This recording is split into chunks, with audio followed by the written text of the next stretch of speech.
Good morning, good evening, everyone, and welcome to our event, Urban Flood Recovery Strategies for Resilient Cities.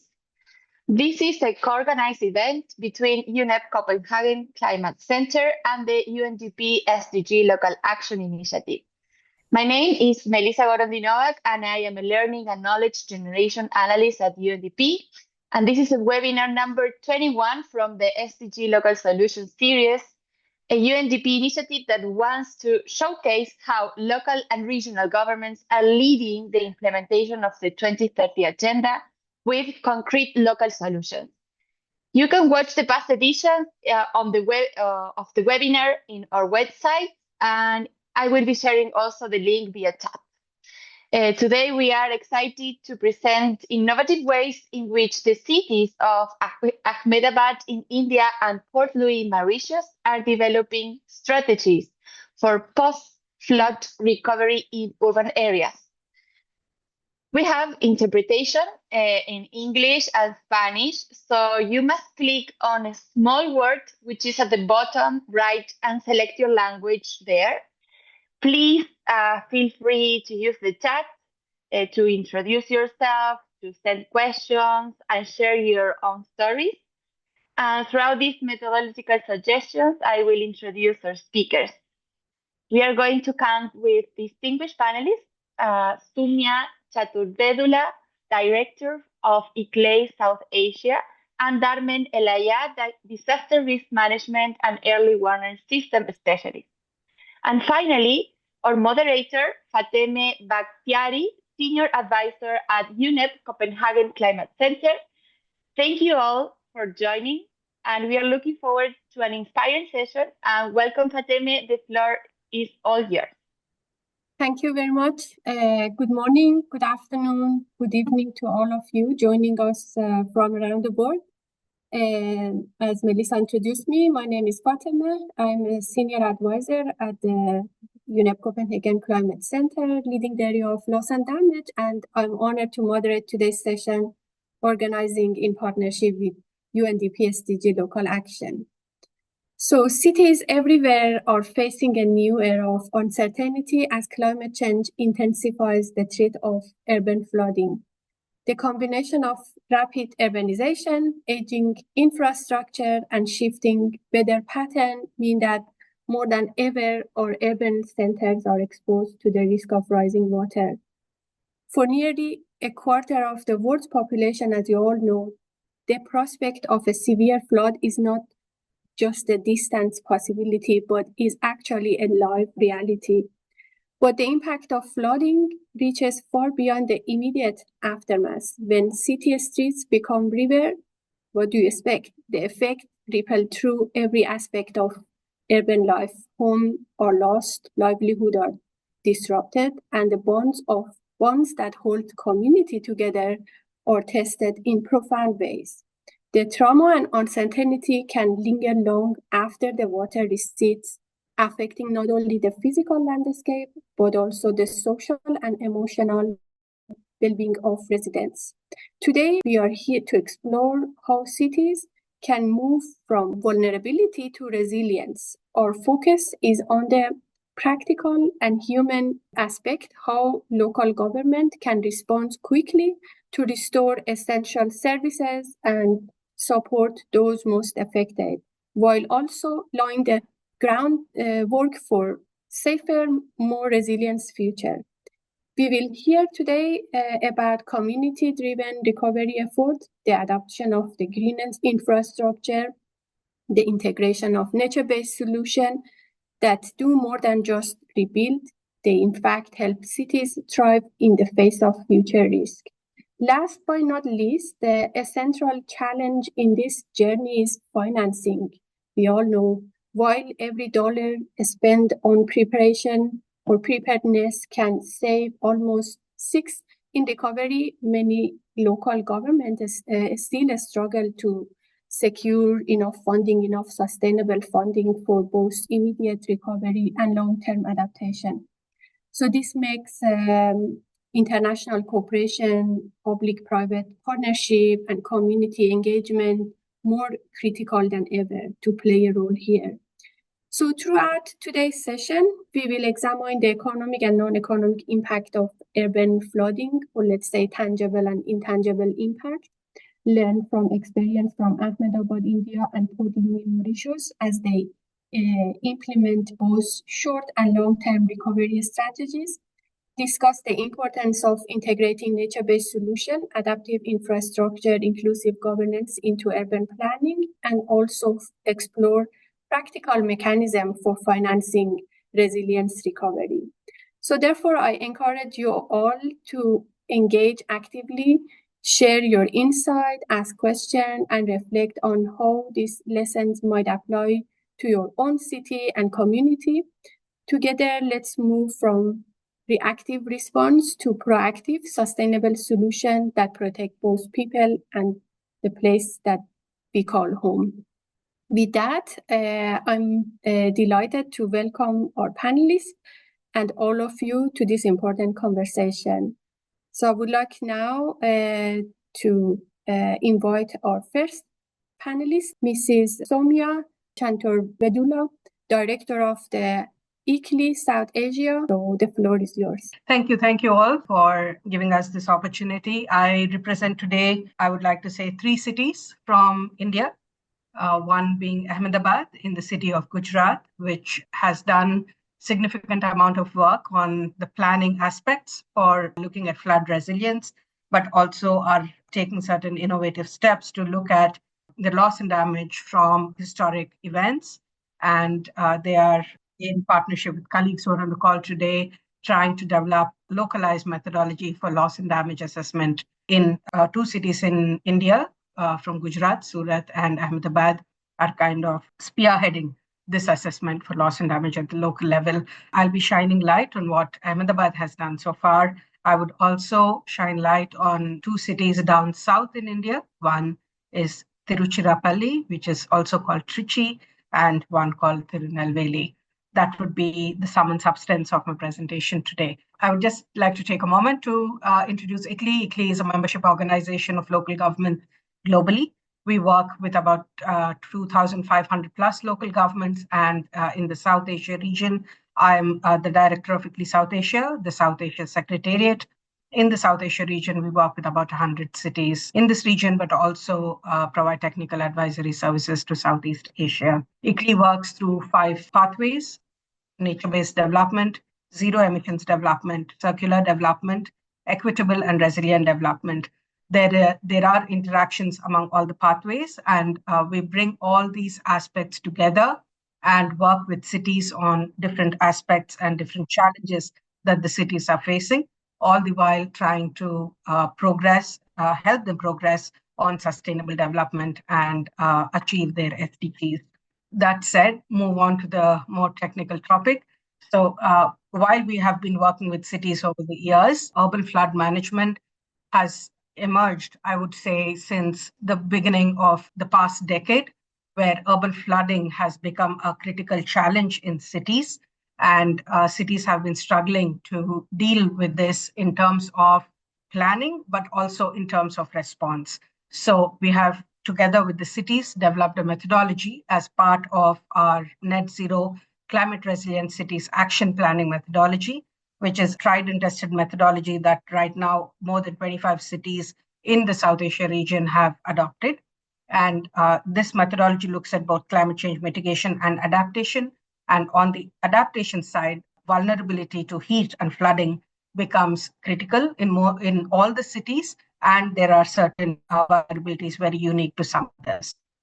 Coming to vulnerability to flooding, the way cities are trained to tackle this right now is to look at the historic patterns, look at the hydrological study of the city, identify the watersheds, the micro watersheds, the catchment areas, look at historic data for rainfall trend analysis, look at how the patterns are changing, figure out where the issue lies, and then looking at geospatial analysis, overlaying all this scientific information on the WOD maps and doing a geospatial analysis to identify where the hotspots are and what the potential solutions are. When we come to the hotspot identification and the potential solutions, All of this is really localized to the ward level, to the community level, to the street level. So I will, in the next 2-3 slides, elaborate a little bit more on this methodology and show to you some of the solutions that the cities have arrived at by adopting this methodology. I'll give you a case of Ahmedabad, which looked at rainfall trend analysis. As we have been seeing in several cities in the global south, the challenge that the cities face is high intensity rainfall in a very short time. When we looked at data from 1970 to 2020, on an average, the rainy days are about 34. But during periods of urban flooding, in years where urban flooding is at the most extreme, we are seeing that the 34, for example, comes down to 14 days of rainfall with almost twice the average intensity. So if you see 800 mm, we have seen years where during the rainy season, we are seeing rainfall of 1200 mm, 1400 mm, even up to 1500 mm of rainfall. So this is the challenge that cities are facing. The urban infrastructure, both in terms of the grey infrastructure as well as nature-based solutions that cities are now looking to implement, are ill-equipped to deal with these kind of flows. So that's where the challenge lies. And like Fatima had told us, the impacts are not just on infrastructure, but the impacts are on people, on communities, on health systems, on access to education, on livelihoods, and predominant and more severe on children, the aged, and women. So we have looked at community level impacts and what the responses should look like and what some of these solutions are. Once we have this kind of an analysis that is done in terms of trying to understand what has been the recent change in rainfall patterns, we overlay kind of this information on the maps of the area. So we are looking to identify what the flood waterlogging points are. We overlay all the systems. So we overlay the streamlines, the stormwater drainage, the road networks, the built up area, and identify the flood points with an intent to point out what the challenge is. The challenge in each of these hotspots or flooding areas is very different. It emanates either from built-up area along low contours, it emanates from badly designed stormwater networks, from roads that are badly designed, and so on. Once we identify these flooding hotspots, we identify who are the vulnerable citizens there. So which are the typical communities which are impacted and who among those communities are most vulnerable and what are their adaptive capacities and what needs to be done from policy perspective, a governance perspective, from a service perspective, and from local government action that will help improve the adaptive capacities of these different communities.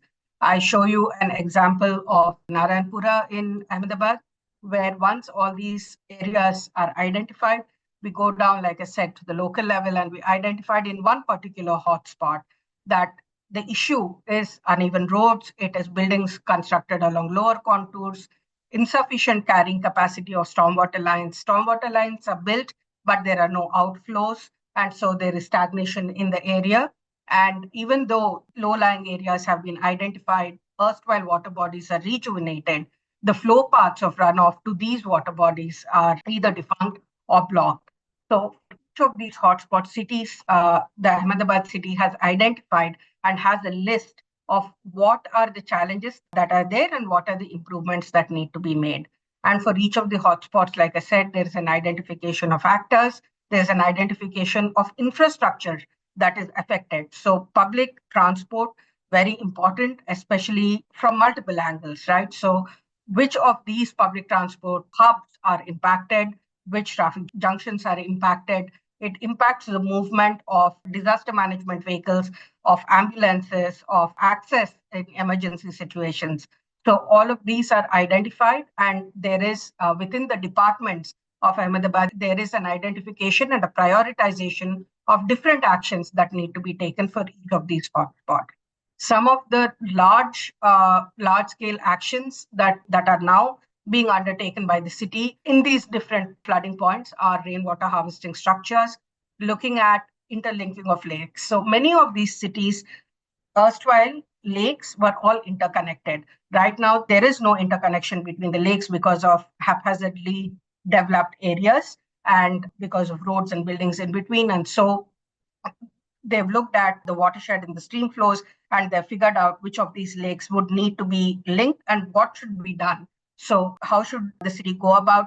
There needs to be a relocation of certain communities. We need to pull out some of the concrete infrastructure, build the streamlines again, and connect all these lakes. So all of this is currently under plan and being looked at. And also to look at sponge gardens, parks. So looking at social areas which serve as community areas during dry periods, but end up as detention ponds when there is excess rainfall. So several of these activities are being undertaken. Of course, there is the master plan that has been developed for flood resilience, and looking at every aspect of infrastructure, looking at improving ground infiltration, looking at grass swales, looking at porous paver blocks, which they call eco blocks, improving existing drainage, stormwater outlets, like I told you, looking at regulating reservoirs, detention ponds, underground reservoirs even, and having low-lying areas doubling up as detention ponds during wet weather. So several of these interventions being done, while cities have been looking at rainwater harvesting over several decades now. In fact, at least in the last 2 to 3 decades, all of these cities that we work with have been looking at it. But what happens is they look at one consistent design, irrespective of what is the ground condition. So it is important, and we work with cities to identify what the soil conditions are, what is the compaction factor there, what is the low-lying, what is the underground aquifer, at what depths is the aquifer, and therefore looking at all these different aspects, designing what should be the rainwater harvesting structure. And so when previous instances there was failure on rainwater harvesting, for example, in Rajkot, a well-designed system now looks at reducing stagnation from 1.5 days to it takes about 1.5 to 2 hours for the runoff to percolate. So working with cities and looking at it from a scientific approach becomes very important. Similarly, in Trichy, the city looked at flooding in a major area, a residential area, 6.5 square kilometers, and figured out that the solution lies further downstream. And they looked at the rejuvenation of the lake and the connectivity to rivers that flow by this city. So they've identified here also in the city, I think, some 110 flooding points and have addressed that as well. Tirunelveli is another city down south where there is a river system that flows through the city.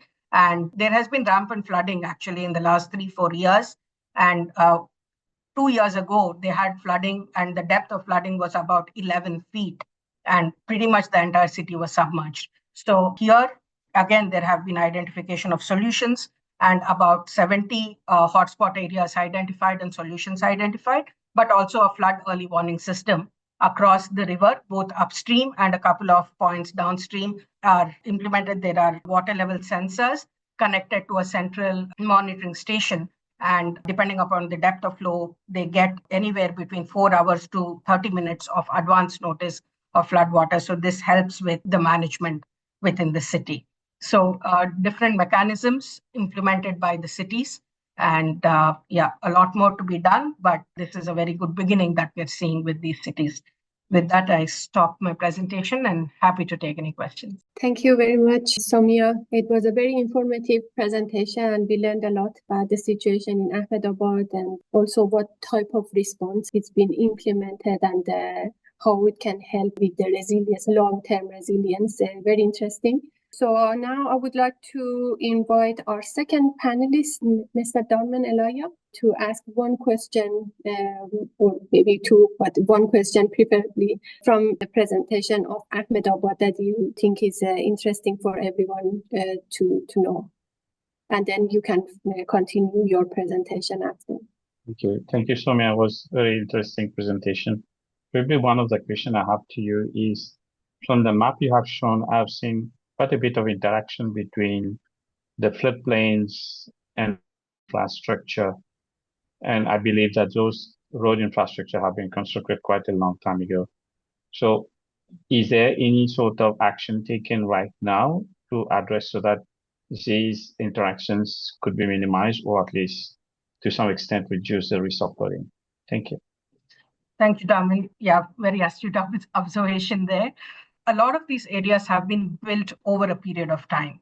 So what really happens is 20 years ago, the same area would have a right of way that is smaller, and the carrying capacity of infrastructure along these right of ways is lower than what it is today. So as they have been built, as the FSI keeps changing along the right of way, the impact of flooding because of this also increases significantly.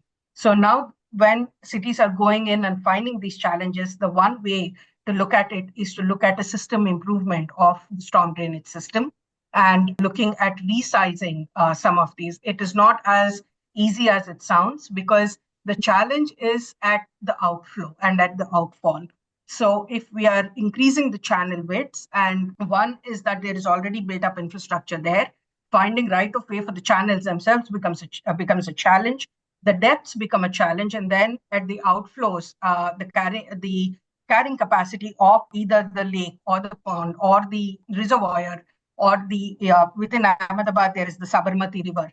So it is these outflow points. It's the depth of the outflow points and the depth of the invert levels of the storm drains. There is a big mismatch. So all of this requires a lot of re-engineering, and that is what is going on right now. Thank you so much. Thank you so much. Thank you, Samia. Thank you, Darmin, for your question. So now I would like to give the floor to Darmin. Thank you, everybody. So greetings and welcome to you all. In fact, I'm very much impressed by the presentation I've seen from Ahmedabad.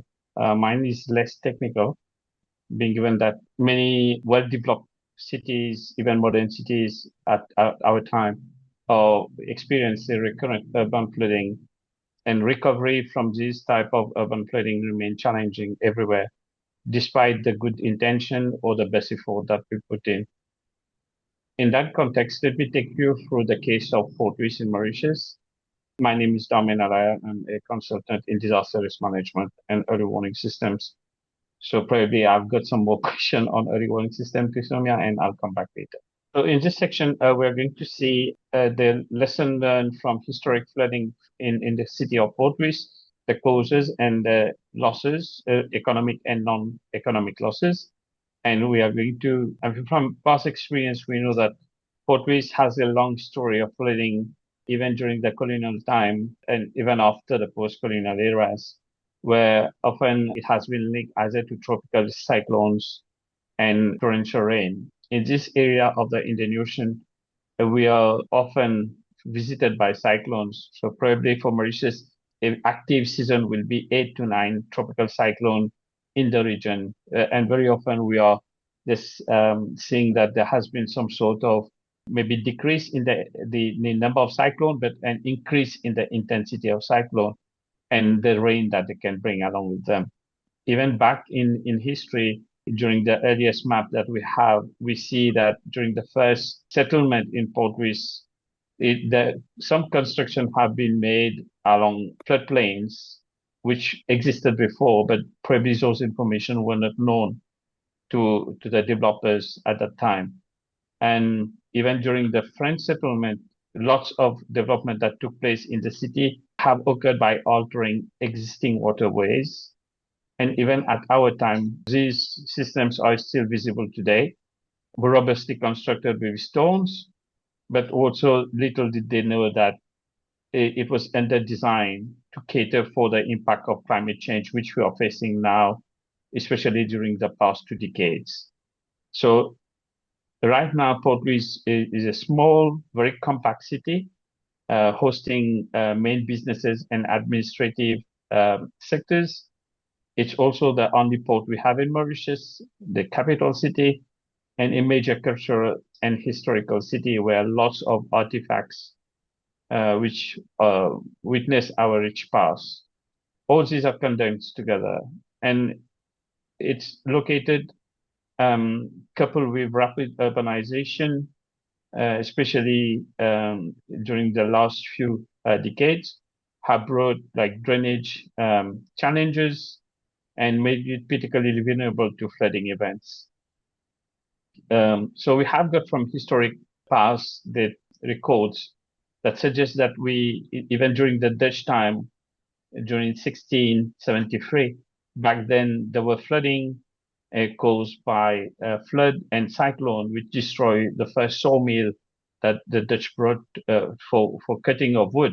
And there was massive destruction through even during cyclone, where extreme tides and storm surges over 9 feet in the city, which affected the city, submerged houses, etc. And in the 19th century, during the 1865 and 1884, we saw there have been deadly flooding where in 65, 30 people got drowned and a lot of businesses and infrastructure were destroyed. In 84, luckily, we managed to evacuate most of the residents ahead of the cyclone, but still they caused a lot of financial loss. And then in early 1904, streets like Geoffroy, Disley Geoffroy, and La Chaussée, which are very much busy city center roads, have been underwater by 9 feet. So it tells you how vulnerable these places are. And places like La Poudrière and Company Garden in the center of the city, where lies a lot of historical artifacts and museums, have been completely submerged during some of those flooding events at those days. And then we come to the modern day, like 2013, we had a major flash flood, which was the deadliest one we have recorded in modern Mauritian history.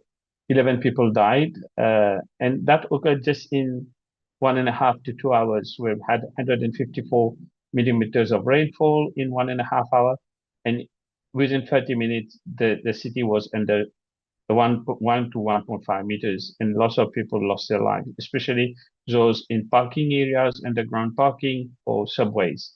So those, at that time, the blame was in the absence of institutional arrangement. And then recently, last year, January 15, we have a major flooding again in the city of Port-Louis, with severe flooding affecting hundreds of cars, thrown away like toys. And that was blame upon the gaps in early warning system and early action that could not be triggered in time. And then again, a few weeks later, in April last year, we had severe rainfall, which caused collapse of houses in one of the peri-urban area in the city. So again, it highlights the gaps in the resilience of infrastructure, which has been constructed back during the colonial days, and those need to be revisited. So even then, a lot of surveys and a lot of assessments have been carried out island-wide, where even for a small island like Mauritius, we identify more than 300 flood-prone areas across the country, and 62 of them are classified as high risk, with risk of being fatal when they occur. And the region of Port-Louis is very much prone to flooding, like places like Ruisseau Créole, La Poudrière, etc. And even the beautiful waterfront that we have been very much affected. So despite the major effort that has been done in the recent past, the city has still witnessed several major deadly floods. And those challenges vary from event to event. And despite all this action taken, Port-Louis city remain highly prone to flooding, and mostly to flash flooding. So what the lesson learned from history? Port-Louis is a risk area, and we do get periodic flooding. Now what we are seeing is this return period of 50 years, a rainfall event is happening almost every year. So, and what is also amazing is the urban floods are worsened by blocked waterways, poor drainage system, and also development along the natural water flood areas that has been identified. But unfortunately, lots of measures still need to be taken so that this obstruction of water routes or poor urban planning and absence of natural flood defenses could be introduced. So with this in mind, there is no one single answer, and even the best strategies, we may not completely reduce the risk of flooding in Port-Louis. and we'll have to live with this reality, but adapt to minimize the impact when such events occur. So what are the causes of flooding? Firstly is the topography of the island, the city. The city is trapped between a mountain range and the sea on the other side. So whenever we have got those type of topography, we have also a high density of waterways within a limited surface area, which means a concentration of the water toward one spot.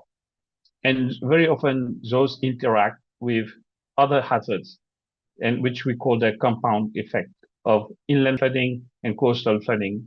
And very often it occurs either during high tide or storm surges, where there's an overwhelming of the drainage with a few single outlets to the sea, but the sea is already rising at that same time. So which means instead of the water going to the sea, there's a backflow coming. And also compound to that is the heavy urbanization, which restrict the expansion or addition of more drainage system.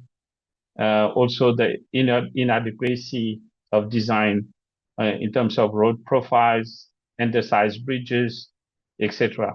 And of course, also what we have observed is obstruction of services like electricity, water, wastewater, telecommunication network going under the bridges or under the water path, and then causing more obstruction to those. So and lately we have seen quite a bit of I would say illegal littering, where disposal of waste in the rivers and drains upstream come and block the downstream outflow, and also illegal connection of stormwater from building. And finally, there is also a lack of maintenance and provision for design for maintenance for cleaning of those. So this list is not exhaustive. We highlights many causes of flooding, and many argue that it is more human-induced than anything else. And to some extent, it is true. This is a price to pay for every development that is what we see today. And the losses, the economic losses to flooding, like Soumya has mentioned, we also have a closure of commercial activities, businesses and banks, which is the main commercial activities happening in the city, damage to critical infrastructure such as road, bridges, etc., interruption of port terminal and cargo handling terminal. Very often when we have got this flooding in portways, so the whole port is shut down. And this is costing a lot to the government and a lot to the economy as well. Disruption of the transportation system and connectivity due to affected road networks and damaged cars, and also interruption of essential services such as communication, power, and water supplies. And to some extent, it is also affecting the economic sector, which is a very economic sector that Mauritius is banking about. And also loss of livelihood and loss of jobs for people. But then there is also the human tragedy behind, which is worse when people lost their close ones and they themselves face trauma. Even long after the event, many people have never fully recovered from this type of tragic losses, and they still feel the danger when they come to portways. So they also like the effect on the education system with closure of schools. Just for your information, today itself, the Met Service issued a torrential rain warning, which means all the schools were closed today because of the rainfall, and also all the jobs were closed. So the government sector and the private sector had to release people and go back home. And it was a close down of economy for the whole island, just because we had some 150 millimeters of rainfall in 24 hours. But the fear is still like we sometimes become a bit overprotective.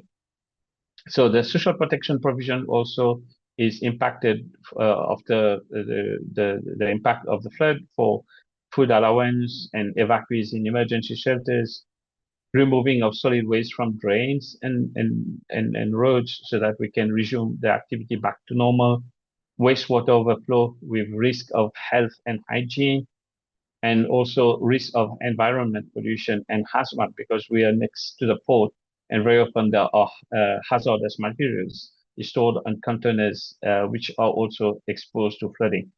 So, and beside of all this, there's also this psychological trauma for people who lost members of the family and belongings. So all these are losses associated with the flooding events. And lastly, there is also the challenges, the needs, and way forward for Port Reitz. So firstly, the challenges are affecting human activities that have taken precedence over nature over time. And with time, nature tends to reclaim that right. So there is no easy solution and strategies to fight the war against Mother Nature, especially for small cities like Mauritius, which is very, very small. Port Reitz is very small. So we have got limited space to improve or have bigger design drains, and to replace a great technology by nature-based solutions, as mentioned by Sumya. Also heavy urbanization, so difficult to move people out from the city after they have already settled. There's a basic issue about engineering design, whether we should reconfigure, redesign our all road networks to match the challenges we are facing today. Obstruction of services.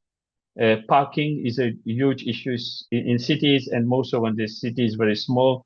So very often the underground parking are very prone to flooding, and pollution, lack of capacity for policies and legislation, as well as a need to sensitize people more on the flooding issues. So what are the needs to improve from recovery? Is reinforce the legal institution capacity for local authorities and local communities. We don't have in place any real-time flood early warning system right now. So we need that. We need also effective emergency alert system to warn communities at very good lead time, so that they could take action to evacuate, or at least to put themselves at arm's length. So emergency preparedness and response contingency plans have been developed, but the operationalization of these plans are still challenging.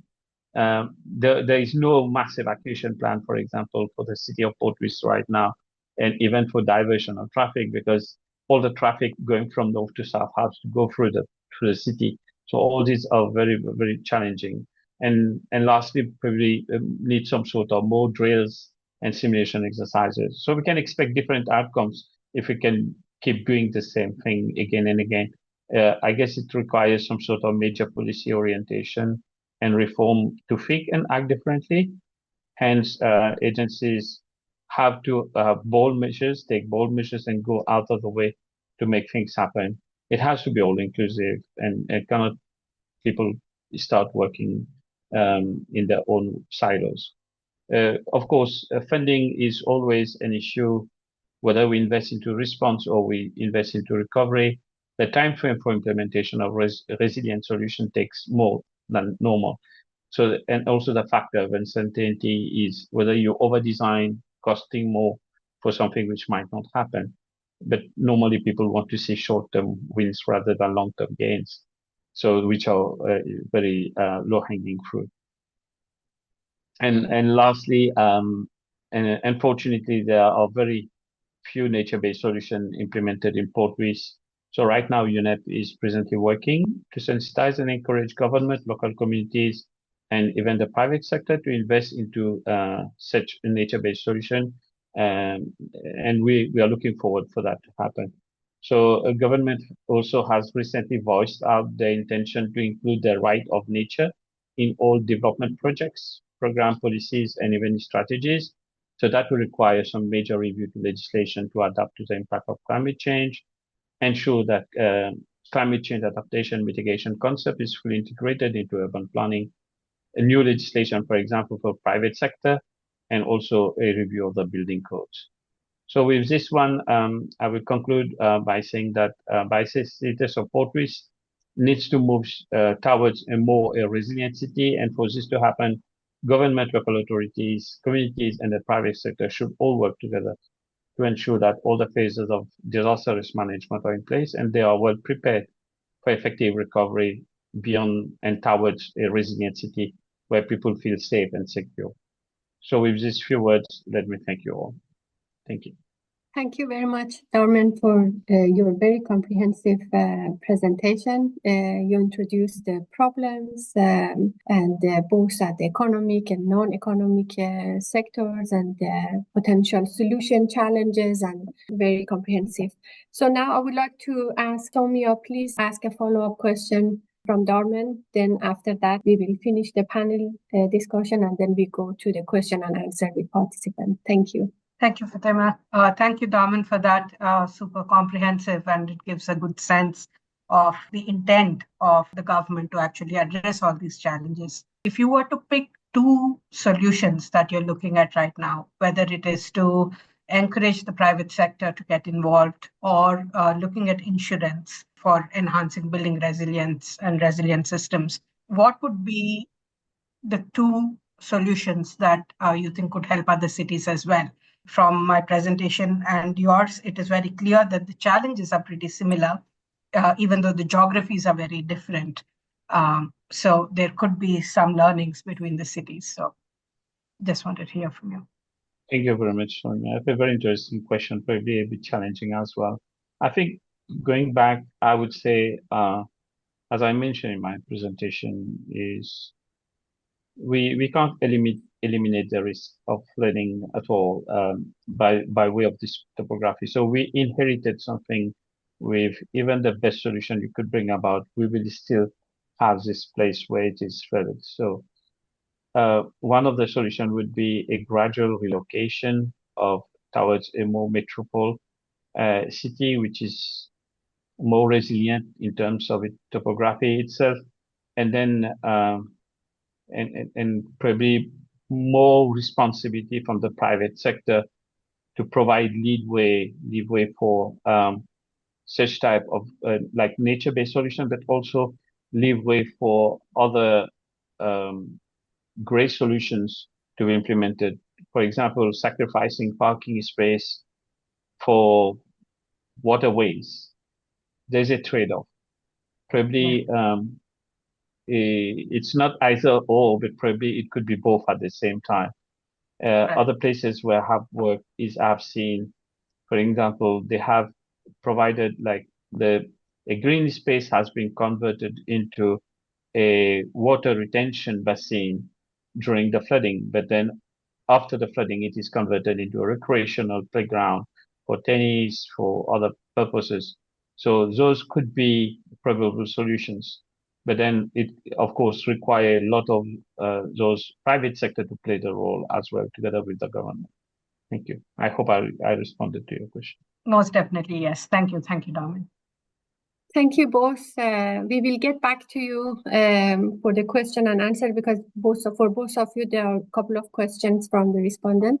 So we'll get back to you. But now I would like to invite everyone to answer. We have some questions. We want to run Mentimeter. Melissa is helping me, but let me just share the QR code here if you can see it.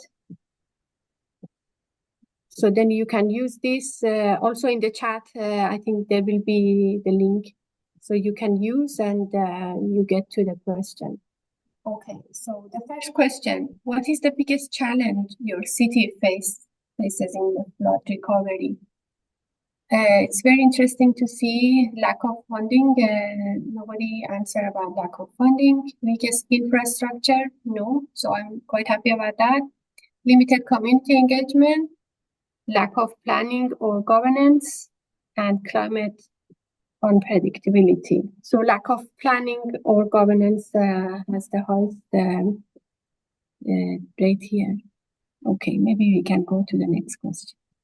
Which of the following strategies do you believe is most effective for long-term flood resilience?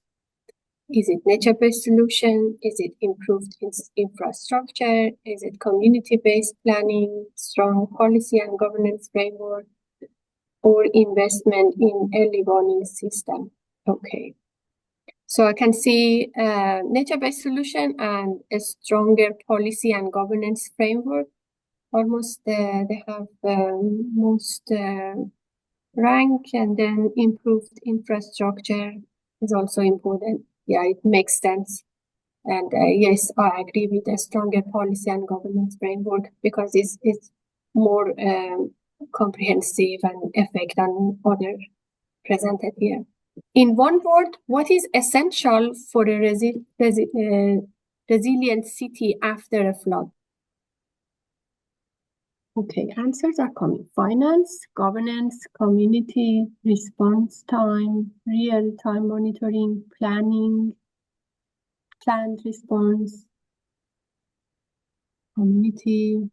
I think it's like local community, and evaluation, community mobilization, social infrastructure, access to funding money. Yes, is all essential items. And I can see planning play the bigger role here.